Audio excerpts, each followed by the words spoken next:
ભરૂચ નગરપાલિકા દ્વારા ભરૂચ શહેરના મુખ્ય માર્ગો પર સ્થાન જમાવી ચૂકેલા રખડતા ઢોરોને પકડવાની કામગીરી શરૂ.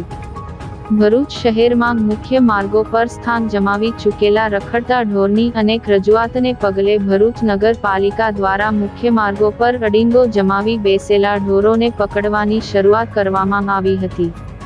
ચોમાસાની ઋતુમાં ભરૂચ શહેરમાં મુખ્ય માર્ગો પર રખડતા ઢોરનો ત્રાસ વધ્યો છે. હાલમાં ભારે વરસાદના પગલે રસ્તાની વચ્ચે સ્થાન જમાવેલા ઢોરથી વાહન અકસ્માતની સંભાવનાઓ વધી છે. કેટલાક વિસ્તારમાં રખડતા ઢોરનો ત્રાસ યથાવત છે. ત્યારે ભરૂચ નગરપાલિકાએ તેમજ વહીવટી તંત્રએ તત્કાલ યોગ્ય પગલાં લેવા જોઈએ તેમ જાગૃત નાગરિકોમાં ચર્ચાઈ રહ્યું છે.